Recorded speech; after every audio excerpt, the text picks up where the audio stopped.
Hello friends, welcome to SDK channel. நான் உங்கள் மதுரை தமிழ்ச்செல்வி. நம்ம சேனலில் இன்றைக்கி தம்ப்நெயில் வச்சே தெரிஞ்சிருக்கும். முருங்கை இலையை வச்சு அரைச்சி விட்ட ரசம் எப்படி செய்யுதுன்னு பார்க்கலாம். இது ரொம்ப ரொம்ப ஹெல்த்தியானது. இதோட சூப்பு இதே மாதிரி நான் சூப் செஞ்சுருக்கேன். இந்த சூப் வந்து மேலே ஐக்கானில் கொடுக்குறேன், இல்லைனா எண்டு ஸ்க்ரீனில் கொடுக்குறேன், செக் பண்ணி பார்த்துக்கோங்க. முருங்கை இலையை வச்சுட்டு நம்ம நிறையா வகைகளை செஞ்சு சாப்பிட்லாம். இருக்கிற கொஞ்சமாவது நம்ம அடிக்கடி செஞ்சு சாப்பிட்டோம் அப்படின்னா நம்ம உடம்புல இருக்கிற பல வியாதிகள் சரியாகும். இன்றைக்கி வந்து நான் அரைச்சி விட்டு ரசம் எப்படி செஞ்சுருக்கேன்னு பார்க்கலாம். பாருங்கள், இப்போ ஸ்டெப் பை ஸ்டெப் பார்க்கலாம். கொஞ்சம் எலுமிச்சம்பழம் சைஸில் கருப்பு புளி எடுத்து தேவையான தண்ணியில் ஊற வச்சுருக்கேன்.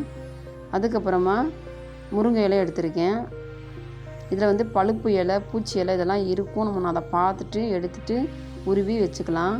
கொஞ்சமாக இருந்தால் கூட போதும். பாருங்கள், இந்த அளவு இருந்தால் கூட போதும். இதோட கம்மியாக இருந்தாலும் ஓகே. நம்ம கல்லில் இருந்ததுன்னா நம்ம 1-2 அரைச்சி கூட எடுத்து லாஸ்ட்டாக நம்ம சேர்த்துக்கலாம். நான் வந்து மிக்சியில் அடித்து சேர்த்துக்கிறேன். இப்போது இதுக்கு வந்து ஸ்பைசஸ் பார்த்துக்கலாம். பாருங்கள், 2 ஸ்பூன் சீரகம், 2 ஸ்பூன் மிளகு. இதை போட்டுட்டு நம்ம ஃபஸ்ட்டு பொடி பண்ணிக்கலாம். இதை பொடி பண்ணி எடுத்துகிட்டு வந்தாச்சு. இப்போ இது கூட 10 பல் பூண்டு, நான் பெருசு எடுத்திருக்கேன், 8 எடுத்திருக்கேன். 2 பச்சை மிளகாய் போட்டு கருவேப்பிலையும் போட்டு அடித்து எடுத்துக்கலாம். பாருங்கள், ஸ்பைஸு ரெடி ஆயிடுச்சு. தாளிப்புக்கு வரமிளகா வச்சுருக்கேன். அதுக்கப்புறம் பார்த்திங்கன்னா நம்ம முருங்கைக்கீரை எடுத்து வச்சுருக்கோம். பார்த்திங்களா, வாஷ் பண்ணி எடுத்து வச்சுருக்கேன். இப்போது இதை வந்து பல்ஸில் போட்டு கொஞ்சமாக அடிச்சுட்டு அதுக்கப்புறமா லைட்டாக தண்ணி விட்டு அரைச்சி எடுத்துக்கோங்க. பாருங்கள், இப்போது இந்த மெத்தடு ட்ரை பண்ணுங்கள். இதே மாதிரி ட்ரை பண்ணி பாருங்கள். சூப்பராக இருந்தது. உடம்புக்கு ரொம்ப ரொம்ப ஹெல்த்தியானது. தக்காளி கட் பண்ணி சேர்த்துருக்கேன். புளியும் வந்து கரைச்சி வடிகட்டி எடுத்திருக்கேன். அதில் வந்து கொஞ்சம் கூட சக்கை எதுவுமே இல்லாமல். இப்போது இதெல்லாம் வந்து நம்ம தாளிச்சுக்கிறலாம். பாருங்கள், கடாயை வச்சுட்டு கடாய் நல்லா சூடானதுக்கப்புறமா ஆயில் விட்டுக்கலாம். நல்லெண்ணெய் கூட செய்யுங்க, எந்த எண்ணெய் வேணாலும் செஞ்சுக்கலாம். இப்போது கடாய் நல்லா சூடானதுக்கப்புறம் 1 ஸ்பூன் கடுகு உளுந்தம்பருப்பு சேர்த்துக்கோங்க. சேர்த்துட்டு நமக்கு நல்லா வெடிக்கட்டும். வெடித்து வரும்போது வெந்தயம் சேர்த்துக்கோங்க. வெந்தயம் சேர்த்துட்டு அதுக்கப்புறமா 3-4 வரமிளகாய் சேர்த்துக்கோங்க. நம்ம ஏற்கனவே வந்து பச்சை மிளகா 3 சேர்த்துருக்கோம், கருவேப்பிலையும் சேர்த்து அரைச்சிருக்கோம் ஸ்பைசஸோட. இப்போது 4 வரமிளகாய் சேர்த்துக்கோங்க. சூப்பராக இருக்கும். நிறைய பேர் வந்து பச்சை மிளகாயோட விட்டுருவீங்க. இது மாதிரி போட்டு செஞ்சு பாருங்கள். அதுக்கப்புறமா கொஞ்சம் கருவேப்பிலை சேர்த்துட்டு அது கலந்து விட்டுட்டு நம்ம ஸ்பைசஸ் அரைச்சோம் பார்த்தீங்களா, இந்த மாதிரி தான் நான் செய்வேன். இதே மாதிரி நான் ஏற்கனவே ஒரு ரசம் போட்டிருக்கேன். ரொம்ப ரொம்ப சிம்பிளான ரசம். அது பாருங்கள், நான் மேலே ஐக்கானில் கொடுக்குறேன், செக் பண்ணி பார்த்துக்கோங்க. இப்போது ஆயிலில் வந்து நல்லா கலந்து விட்டதுக்கப்புறமா நான் கட் பண்ணி வச்சுருக்கேன் தக்காளி சேர்த்துக்கிறேன்.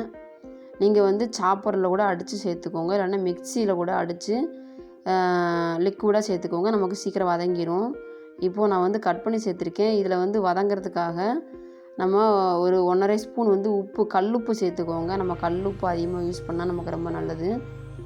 என்றைக்காவது ஒரு எமர்ஜென்சிக்கு மட்டும் தூளுப்பு சேர்த்துக்கோங்க. இப்போது அந்த கல்லுப்பு வந்து 1.5 ஸ்பூன் போட்டுட்டு நல்லா கலந்து விட்டு கொஞ்சம் ஆயிலில் கலந்து விடுங்க. நமக்கு சீக்கிரம் வதங்கி வந்துடும் தக்காளி. கொஞ்சம் கலந்து விட்டுட்டு இப்போது இதில் வந்துட்டு பெருங்காயத்தூள் சேர்த்துக்கிறேன். நான் இப்போவே சேர்த்துக்கிறேன். நீங்கள் லாஸ்ட்டாக அந்த முருங்கை இலை சேர்த்து கடைசியாக கூட நீங்கள் அதை சேர்த்துக்கலாம். நான் இப்போவே வந்துட்டு சேர்த்துட்டு வதக்கி விட்டுக்கிறேன். எல்லா பக்கமும் நல்லா கலந்து வதக்கி விட்டுக்கோங்க. இப்போது இந்த ஸ்டேஜில் ஒரு 1.5 ஸ்பூன் வந்து மஞ்சத்தூள் சேர்த்துக்கிறேன். நீங்கள் லைட்டாக சேர்த்துக்கோங்க. ஏன்னா புது புளி அப்படின்னா நமக்கு அதிகமாக புளிப்பு இருக்கும். அதனால் நான் கருப்பு புளி எடுத்திருக்கேன். இப்போ நீங்கள் பார்த்து சேர்த்துக்கோங்க. கருப்பு புளிக்கு வந்து கொஞ்சம் தூள் வந்து அதிகமாக சேர்த்துக்கோங்க, இல்லைன்னா ரொம்ப கருப்பாக தெரியும். இப்போ சேர்த்துட்டு நம்ம கரைச்சி வடிகட்டி எடுத்து வச்சுருக்க புளி தண்ணியை சேர்த்துக்கலாம். சேர்த்துட்டு நீங்கள் இன்னும் எக்ஸ்ட்ரா வந்து தண்ணி ஆட் பண்ணிக்கிறணும். ஏன்னா புளிப்பை பார்த்துட்டு நீங்கள் ஆட் பண்ணிக்கோங்க. பாருங்கள், அந்த புளி தண்ணி ஊற்றினதுக்கப்புறமா நான் மறுபடியும் இன்னும் கொஞ்சம் தண்ணி சேர்த்துக்கிறேன். நமக்கு காரம் கரெக்டாக இருக்கும். பச்சை மிளகாய், வர மிளகாய் எல்லாம் போட்டிருக்கோம். இப்போது உப்பு பார்த்துட்டு நீங்கள் சேர்த்துக்கோங்க. உப்பு வந்து எனக்கு கம்மியாக இருந்தது.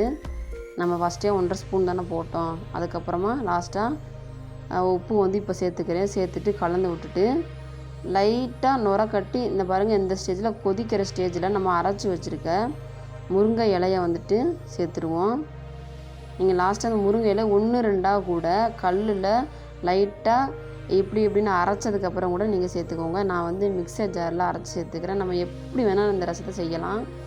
அதே மாதிரி நம்ம முருங்கை இலையை வச்சு வதக்கி சாப்பிட்டுக்கலாம், இந்தமாதிரி ரசத்தில் சேர்த்துக்கலாம். ஸோ வந்து இது மாதிரி செஞ்சு சாப்பிடுங்க. இந்த மழை காலம் பனி டயத்தில் ரொம்ப ரொம்ப நல்லது.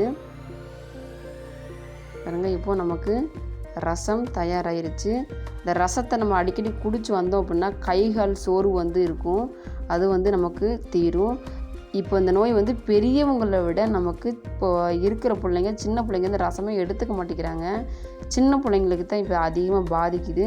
அதனால் இந்த ரசத்தை அடிக்கடி வச்சு கொடுத்து வந்தீங்க அப்படின்னா குழந்தைங்களுக்கு ரொம்ப ரொம்ப நல்லது. அதுக்கப்புறம் பார்த்திங்கன்னா நம்ம உடம்பு வந்து அதிகமாக பலமாக இருக்கும். அதுக்கப்புறம் பற்கள் உறுதியாக இருக்கும். உடல் வெப்பத்தால் வந்து நமக்கு ஏற்படும் வாய்ப்புண்களும் இதுக்கு சரியாகும். இவ்வளோ நல்லது இருக்குது நமக்கு முருங்கை இலையில். ஸோ நீங்கள் இது மாதிரி ட்ரை பண்ணி பாருங்கள். இந்த சேனலை நீங்கள் சப்ஸ்கிரைப் பண்ணாமல் இருந்தீங்கன்னா சப்ஸ்கிரைப் பண்ணி பக்கத்தில் உள்ள பெல் ஐக்கான் தட்டிக்கங்க. இந்த வீடியோ உங்களுக்கு பிடிச்சிருந்ததுன்னா உங்கள் ஃப்ரெண்ட்ஸ் அண்ட் ஃபேமிலிக்கு ஷேர் பண்ணி விடுங்க. தேங்க்யூ ஃபார் வாட்சிங். வாழ்க வளமுடன்.